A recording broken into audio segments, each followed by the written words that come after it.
Hello and welcome to another episode of Full Court Finance here at Zacks. And as always, we have an episode about the intersection of sports and business. And this week, we're going to be talking about something that's in the news a lot recently, and that is sports gambling in the United States, because the Supreme Court is just heard a case last week, New Jersey versus NCAA. It's Christie versus NCAA, and that could basically change the face of sports betting in the United States, because currently it's illegal. Not a lot of people know that. And that's what we're going to be talking about today. But before we get into all that, I want to welcome a guest I have on today. It's my coworker, Ryan McQueeney. Hello. Yes, if you listen to other Zacks podcasts, you're probably familiar with my voice already, but it's nice to be on this show. First time joining Full Court Finance, so I'm happy to be here, especially with the topic that we're talking about today. Yeah, it's a really interesting topic because it's something that I'm not as familiar with, but you don't really think of sports gambling being illegal in the United States because it seems like it's everywhere. I mean, ESPN has lines. I mean, Scott Van Pelt's Sports Center every night has bad beats. Yeah. It just seems strange that it's illegal, but it's everywhere. Yeah, it's definitely a part of the terminology, and the words that we use and associate with gambling are definitely in every American sports fan's lexicon. And, I would think the vast majority of serious sports fans either participate in wagering or are aware of the industry. But yeah, as you pointed out, it's like not necessarily legal everywhere that you live. And much of gambling is kind of still in that either legal gray area or in the full black market. Call in bets to your bookie who runs a thing out of his apartment. Yeah. Yeah, I mean, I have friends who since undergrad have had their own bookies. They do this, and it seems crazy, but not a lot of people ever get really in trouble for this, especially the people on the actual betting side. Like maybe if you run a big underground sports book in the States, you can get in trouble. But the ranges of how much money is being spent on illegal sports gambling in the States, the American Gambling Association says it's about $150 billion a year that's on sports betting in the States. But then in Adam Silver's now like famous New York Times op-ed about how the state should legalize sports betting. He's the commissioner of the NBA, by the way. He estimates that it's like $400 billion, which is an insane amount of money. That's the interesting thing about things that operate in the black market, is we never really know how much money is going around, because if we did, then it wouldn't really be much of a black market. So, yeah, I mean, and that's what's crazy is that there's hundreds of billions of dollars floating around. It's going offshores. It's going to online sports books all over Europe and Asia and South America. And it seems like, why is it like that? Yeah, well, one of the key that immediately leads to people who are pro gambling legalization. I think their primary argument is an argument that we see in all sorts of legalization movements, whether it be the marijuana legalization movement or whatever else have you, is that why don't we just take these black markets and legalize the activity that's going on, bring in government regulation, and then tax it. So we're generating new revenue for states and local governments, and then we're also making sure that the activities are being conducted up to a certain standard. So that part of it makes sense, and seems like with this case, we could be kind of on the cusp. Yeah. So before we get into the Supreme Court case, which I want to dive into in depth, I want to talk about sort of the only place in the States where you can bet on sports, and that is basically the state of Nevada, Vegas, the mecca of gambling in the United States. It's been like that for a long time. What does the sports betting scene look like in Vegas? So the one of the main attractions that you're going to have in any sort of Vegas casino is the sports book or the sports and race book. It's going to be a section of the casino that is almost kind of cornered off, doing its own thing, with just dozens of screens and dozens of boards displaying current lines of games and odds of games and races, and seating for people, and then up in the front areas to place your bets with cashiers. So You walk in, you have all of the latest odds and lines on games, and then all of those games available to watch. And you walk up and place your bets. It's typically a cash-only transaction, and you get your ticket right there at the cashier's booth, and you watch your game, and you hope it plays out. The casinos themselves employ the odds makers who set the lines on the games and who create the odds, and so those people aren't necessarily out in the forefront, but they're certainly doing their work. And that's part of the experience too, is that odds and lines are constantly changing based off of everything from weather conditions that are affecting the games being played to injuries, roster updates, all the way down to just what are the bets coming in. And if you're a casino, how can we, motivate people to start betting on the game? So when you look at lines and odds, a lot of it is also related to the amount of activity that has been that a game has seen thus far. So. Yeah, and that's what I think. If you're not a sports gambler or a sports bettor or paying a lot of attention to sports, you sometimes wonder, like, why are there weekly injury updates of these players, and why do people care so much about if this guy gets hurt on Thursday at practice? And it's mostly, it's not for the casual fan. It's a lot of for sports gamblers. Yeah, definitely. And yeah, I guess that's a good way to put it. Why is anyone interested in the Cleveland Browns games every week outside of Browns fans, who I don't even think Browns fans are super interested in it? But you've got winless football teams who, you're going to have people sitting there watching every second of that game every week because they've got money on it. So off the top of my head, I knew also of like the first 6 weeks of the seasons, even though they didn't win a game, the Browns were like undefeated against the spread, which means they're going to attract even more attention to those games.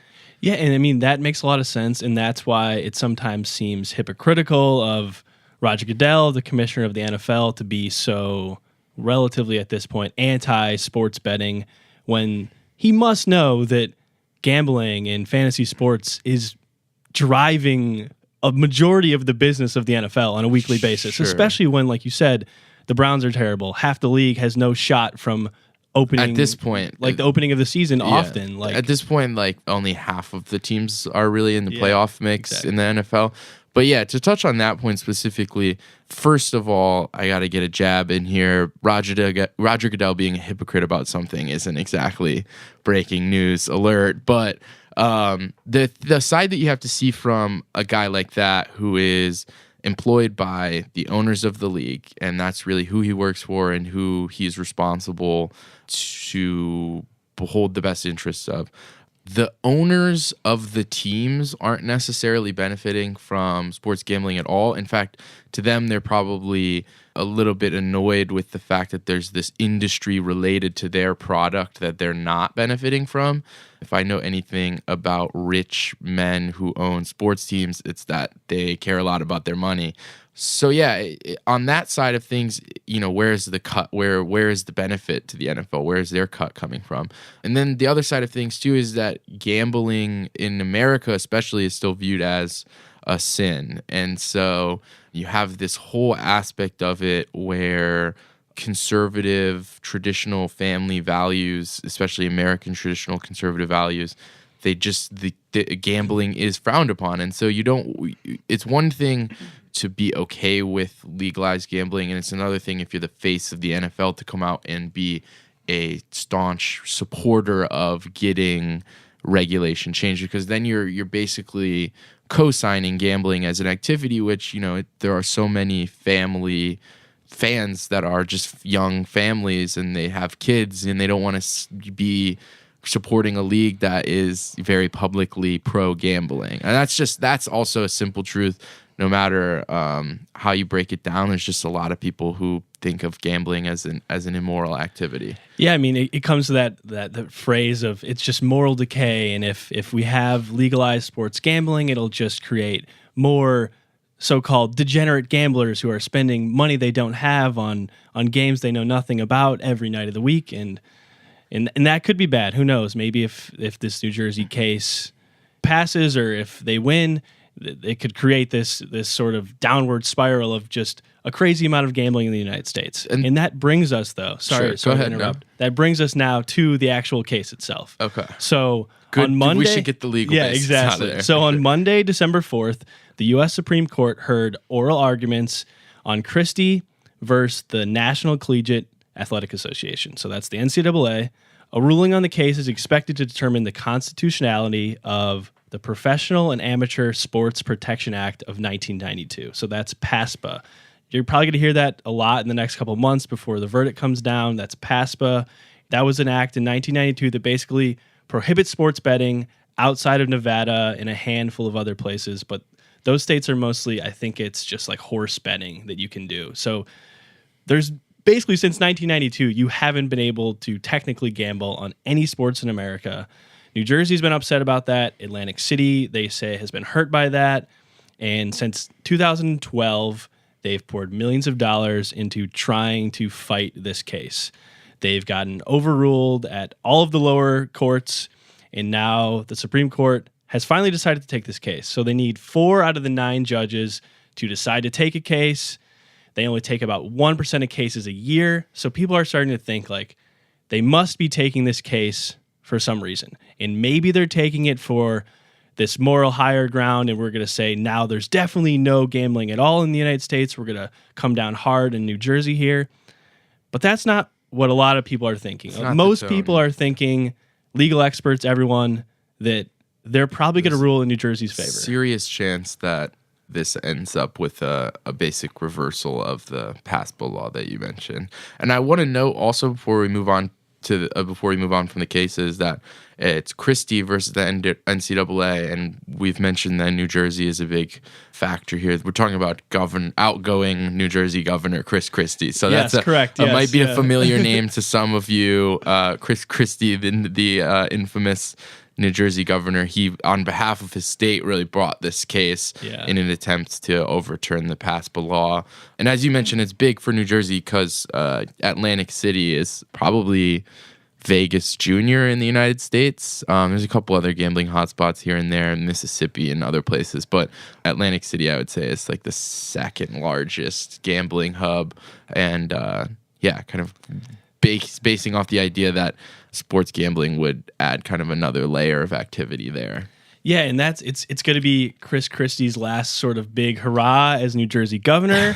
I mean, it could end up being a really great thing for the state, though. I mean, sure. Atlantic City, if it wins, could benefit a lot. There's going to be sports books that pop up 2 seconds after it gets passed, if it gets passed, and that brings us to who really stands to benefit if it is passed. Like, if the Supreme Court rules that PASPA is unlawful and sports betting comes back to New Jersey, like, who benefits? Yeah, so let's kind of run it through a few of the entities that are involved in legal gambling right now, and maybe we can kind of land on an answer to that question. From the Vegas side of things, and obviously these companies that I'm about to mention have operations outside of Vegas, but these are the kind of kings of the strip that are publicly traded companies. MGM, Wynn, Las Vegas Sands, and Caesars Entertainment. Those are companies that are going to have kind of that monopoly on the Las Vegas casino-based gambling, where sports gambling is allowed. Other people that are other names that you might hear mentioned in the same conversation are British-based sports book companies. As you mentioned, sports gambling is legal there. In the UK, is not uncommon to, on an average street in a major city, see a walk-in betting shop for sports betting. Some of the companies involved in that are going to be William Hill, Paddy Power Betfair, and Ladbrokes. Those are names that you're not really going to see a ton of US-based activity from right now. I know off the top of my head that William Hill does have William Hill branded sports books in Vegas casinos. In some of the smaller casinos that don't have their own sports books, William Hill has like third-party sports book in their properties. And I know that Paddy Power Betfair does similar things on a limited scale in the US. I'm not 100% sure if Ladbrokes does, but to touch on the question that you asked, you would think that these British sportsbook players would be interested in U.S. expansion.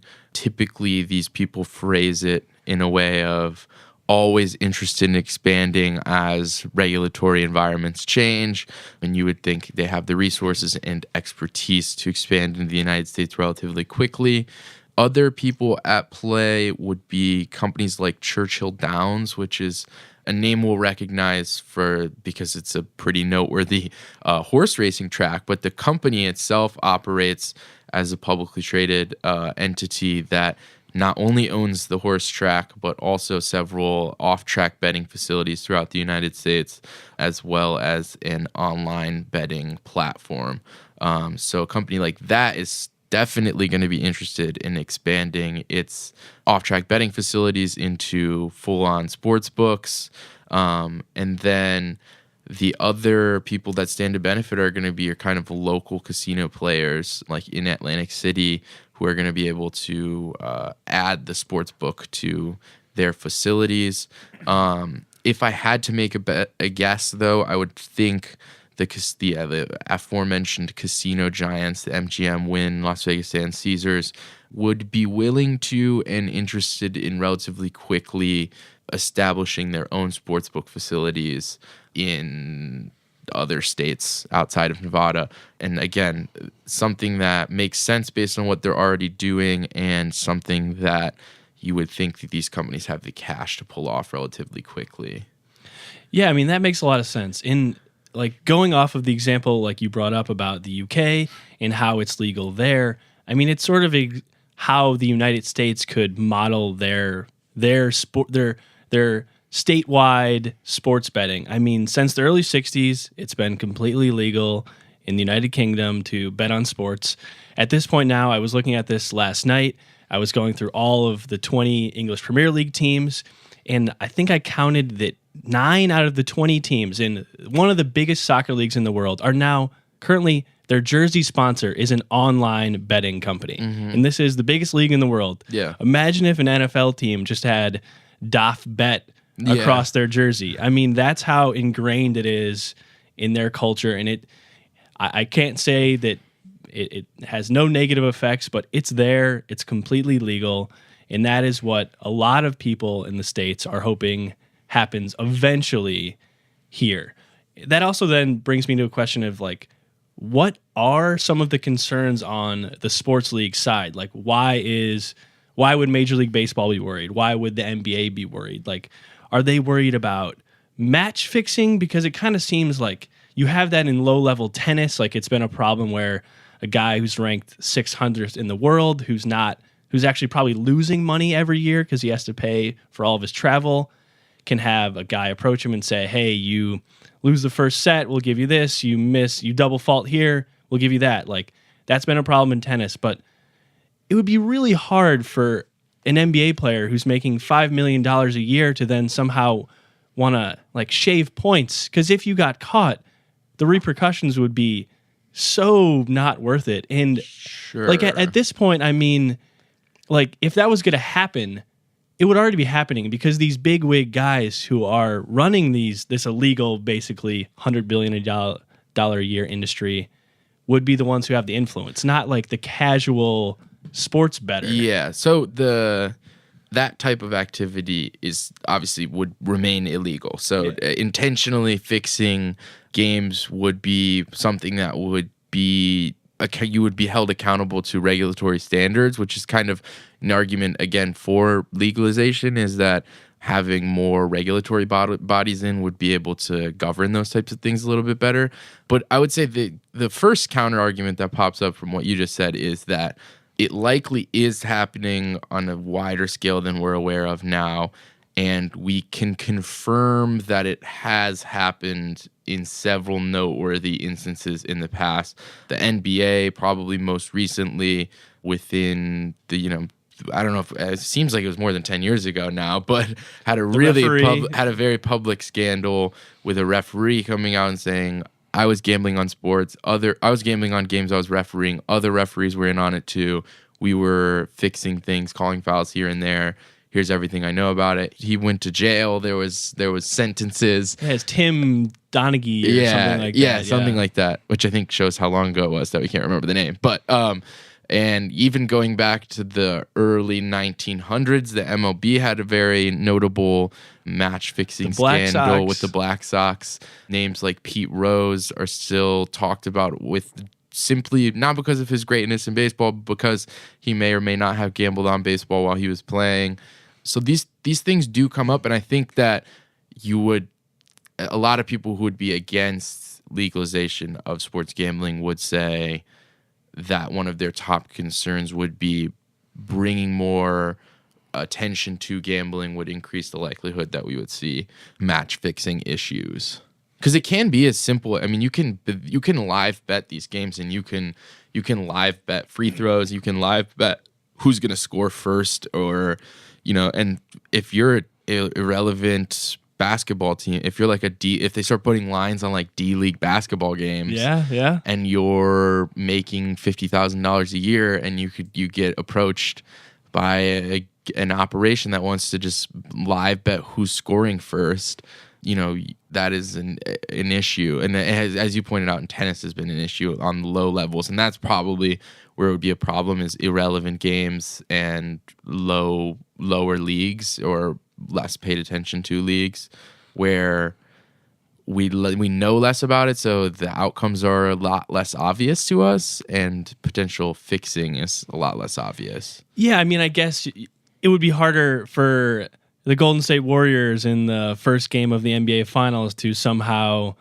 like have some funny things going on. But yeah, like you said, the NBA G League, the developmental league that basically no one's ever watching. Yeah.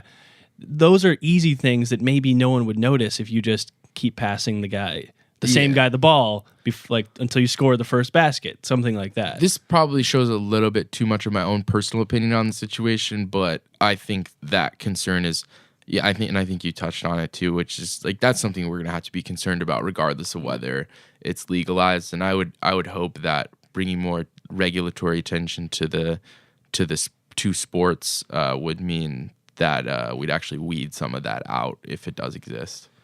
Yeah, I mean, and that's what Adam Silver is talking about. He's actually he has not come out in favor of the New Jersey case at all. They don't want to be tied to that, like in writing, but in his expose and what he's talked about publicly is that he's in favor of a federal national regulation of sports gambling that then would have systems in place to watch over all of these things that people would be concerned about and have regulations, and you would look at lines that may be changed in a funny way, and just you have all this technology now to where you can see if things are being betted on strangely or something's moving around, and that's what he wants because he knows people are gambling on the leagues anyways. He knows it's a big reason people watch a lot of sports, especially if you have no rooting interest in a team. If you live there's a lot of people all around the United States that don't live in a city that has a big college team or a pro team. So it's hard to have an allegiance. Gambling helps fuel these leagues. Silver wants something like that. And as we slowly wrap this up, I want to talk about how sort of companies you wouldn't think of being involved in sports betting could stand to benefit if the United States, would be if it's legalized nationally, would be the biggest sports gambling market in the world. And it's these tech companies, the Googles, the Facebooks of the world that really could stand to get all in on sports betting because it's going online. That's where a lot of the illegal sports betting is happening now anyways. It's the easiest way. You don't have to go to a sports book. You don't have to leave your house. You can just live bet these games. You can bet on anything just from your cell phone or an app, all of that. And since we have the host of Tech Talk Tuesdays with us, I was hoping you could just sort of talk about how a company like a Facebook or a Microsoft or a Sony or somebody like that who has patents on these kind of things, like how do they get involved in sports betting? Yeah, well, so it would be relatively easy for anyone with any sort of e-commerce marketplace experience to set up some sort of platform because you're talking about, from like a data security standpoint, you're talking about credit cards and personal information. So it's similar to what you would have on any sort of website where you're making a a financial transaction. Then for those companies that have the name recognition and the money and the people, like fans, basically followers of the company, it seems like it would be relatively easy financial decision. I will say that, again, you have to go back to the morality aspect of it. We know that Facebook is willing to try basically anything to not only inspire more user growth, but also to make more money from the users that it does have. However, even in one of the most notable examples that we've seen them try out recently, which is this what we're going to see even more of in 2018, is original content, original TV shows on Facebook. We know that they had very strict guidelines for content producers who were pitching them shows about what they would want and what they don't want on the platform. And so just talking about Facebook specifically, we saw them say like no drugs, no sex, no swearing, like things that could go on TV. So to me, that probably says like, would Facebook want to get involved in sports gambling? Probably not. But we do know that Facebook and Twitter and other social media platforms have really embraced the fact that sports fans are on these platforms while they're watching these games.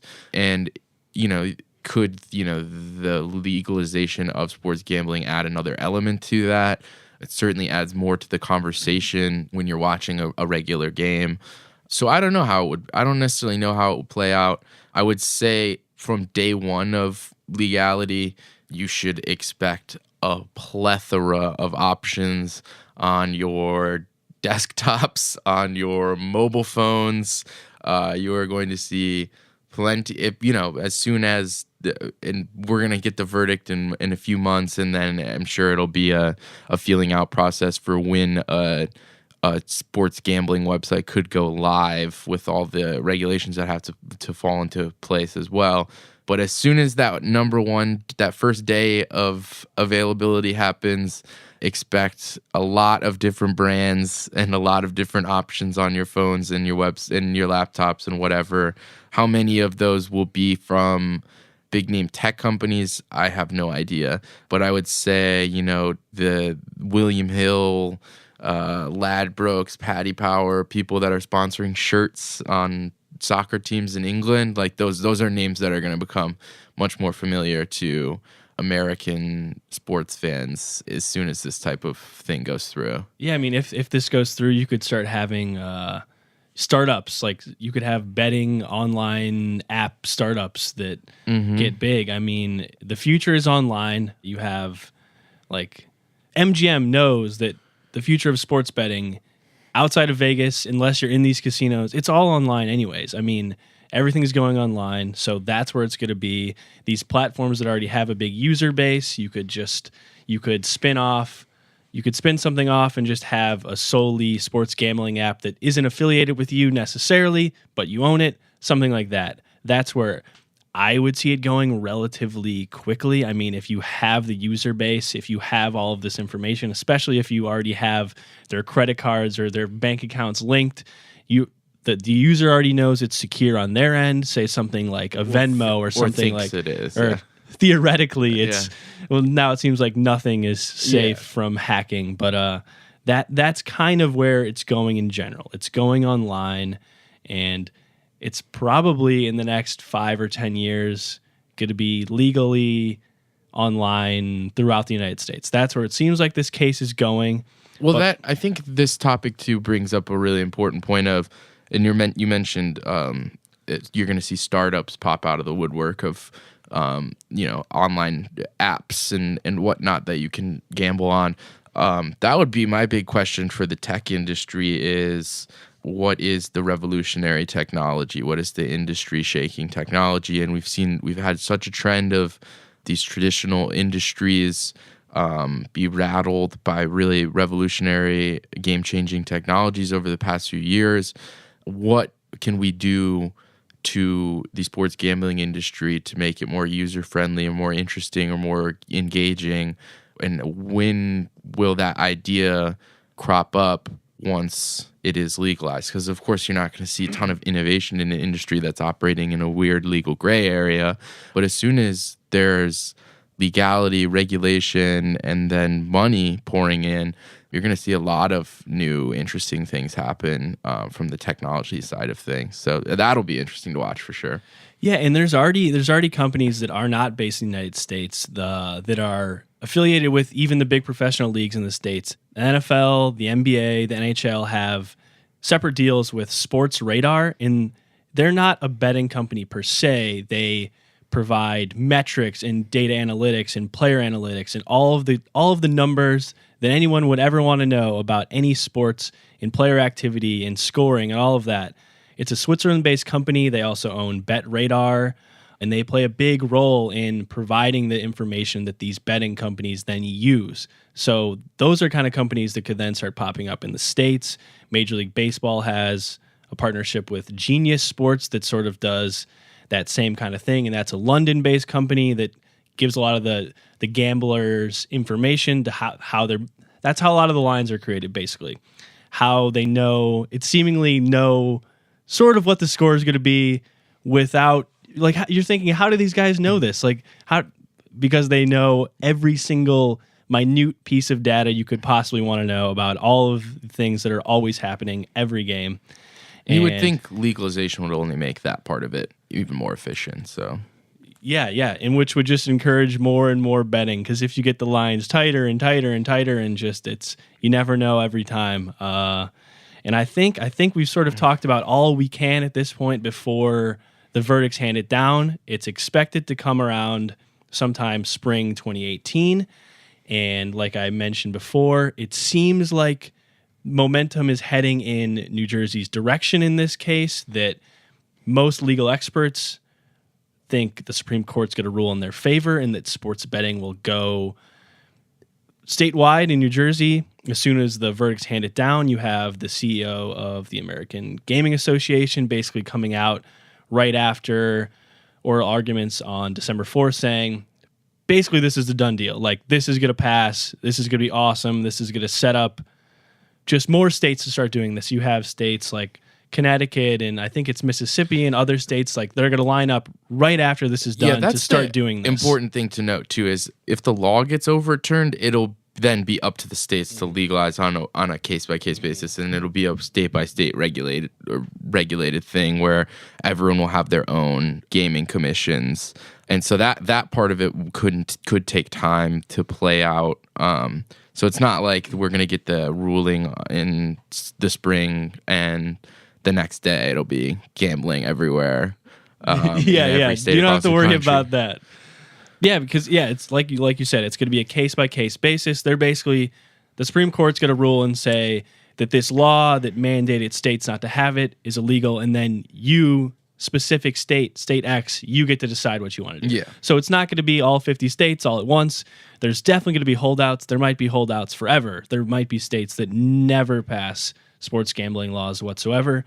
But if New Jersey passes, there are certainly states lined up and ready and willing to bring sports gambling into their state, and it could be a big influx of cash. I mean, we talked about the up to, $400 billion a year that's maybe bet illegally on sports at the moment in the United States, and we'll just have to kind of wait and see. So I want to thank you, Ryan, for coming on and talking with us about the illegal world of sports and where it's going and who stands to benefit, and sort of just kind of speculating on what the world could look like. Well, we love a nice speculation, so it was nice to be on the show, and excited to keep my eyes on this story.